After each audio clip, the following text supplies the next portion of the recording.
Hey everybody, what is up? Welcome back to Final Trade. Let me tell you a little story about the time I had an arrest warrant issued for a scammer who tried to rip me off. Now, that's a little bit of an exaggerated and hyperbolic way of putting the situation. What happened is on eBay, I ordered 24 boxes of something from a dealer, and this is not one of the huge dealers that's actually a distributor and runs a retail channel on eBay. This is one of kind of the second or third tier sellers that does a ton of business on there, but maybe doesn't have millions of sales built up, but has six figures of total completed transactions on the platform. So obviously they are a real dealer. They're not there trying to scam people, trying to rip people off or anything. So I ordered 24 boxes, and 5 or 6 days later, a shipping box shows up and it has 12 booster boxes in it instead of 24. And so I look at the labeling on the postage for it, and the weight that the postage was purchased for was only enough to ship 12 booster boxes, not 24 that I ordered. So I got on eBay and I sent a message to the seller. Now, I did not open a ticket. I didn't file a complaint. I didn't fly off the cuff and leave 1 star and a profanity laden review and everything to start with, like some people do. I messaged the dealer and I said, hey, I just got a box. It only had 12 booster boxes in it instead of 24. I sent a photo of the shipping label. I pointed out that that's only enough postage they purchased for shipping 12 booster boxes and not the whole 24. And I just explained, hey, I think you just made a mistake. Can you please ship the other shipping box with the other 12 booster boxes in it? And I sent the message on to him. 3 or 4 days later, no response. Okay. So then I decide, okay, I'll open a ticket with eBay and I'll say, hey, I didn't receive the product correctly. And eBay has, the drop down for what's the reason you're filing this ticket.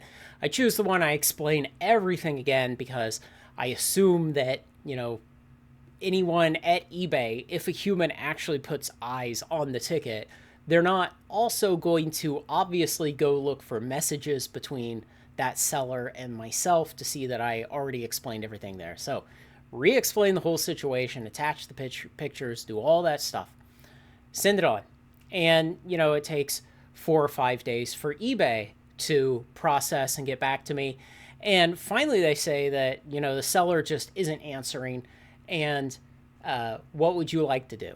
And so I say, well, I'd like a refund for the 12 boxes I didn't receive.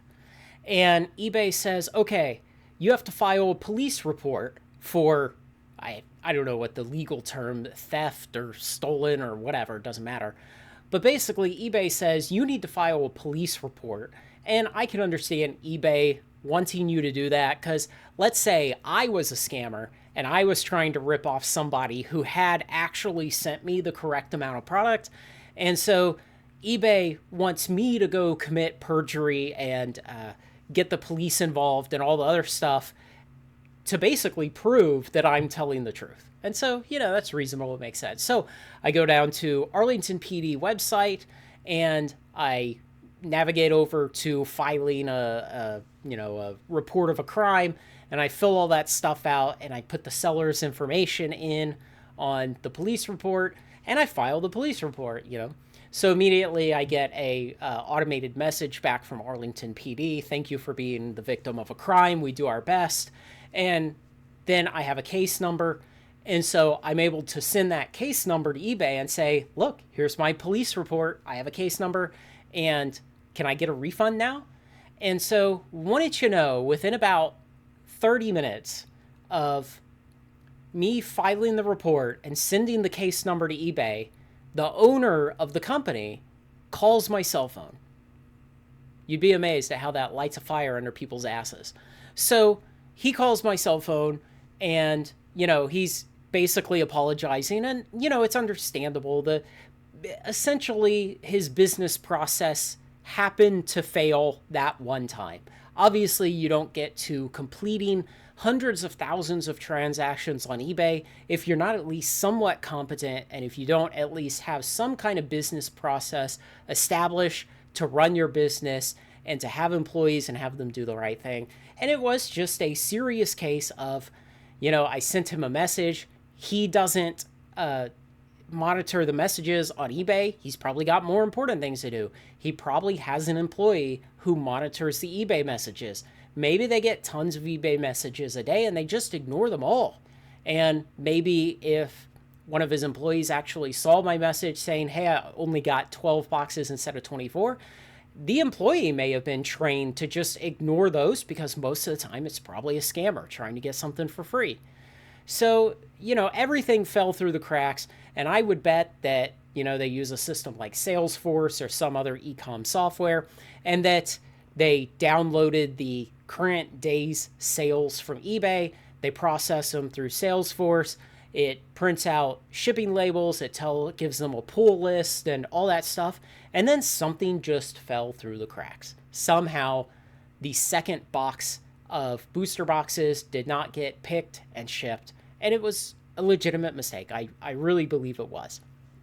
So the guy just basically apologizes. He says, hey, we handled this badly. What can we do?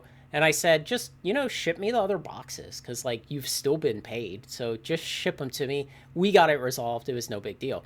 And so then later that afternoon, a detective from Arlington Police Department emails me and says, hey, Craig, would you like me to issue a warrant for this person's arrest?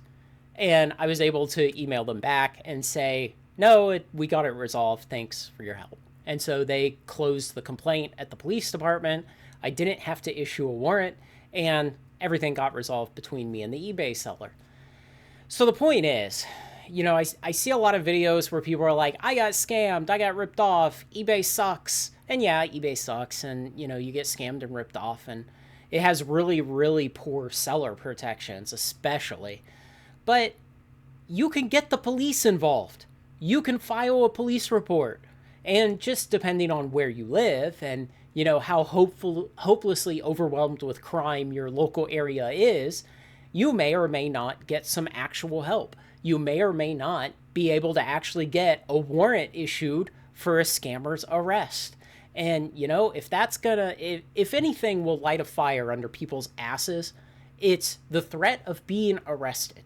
Okay. So if you take some scammer who just thinks, this is harmless, I'm just ripping off a couple $100 off of some seller on eBay or TCG or Facebook Marketplace or whatever, and they think, there's no real consequence because this is low dollar. It's not like these are hardened cartel assassins or something like that who just basically do not care about laws and retribution at all.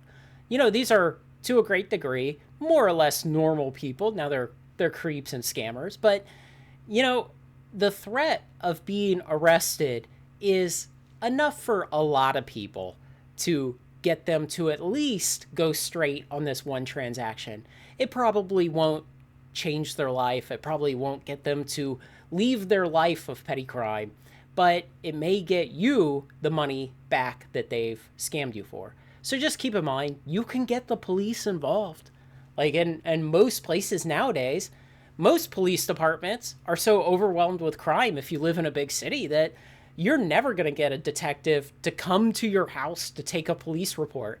So they have online systems set up so you can just file a police report, put in the information, and if they're willing to actually devote some man hours to pushing it forward, you can actually get them to go to the marketplace and get the information on who the buyer is, and you can get a warrant issued for their arrest.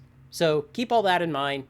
Thankfully, I didn't have to actually get anyone arrested, but it was very fortunate because now I know, if someone gives me a problem, I can just be like, hey, if we don't resolve this amicably, I'll have you arrested. And, I know most people probably would scoff and think that you're bluffing, but you don't have to be bluffing. Thanks to everyone who makes this content possible, especially my very generous supporters on Patreon. Like, comment, share, and subscribe, and join me on Final Trade.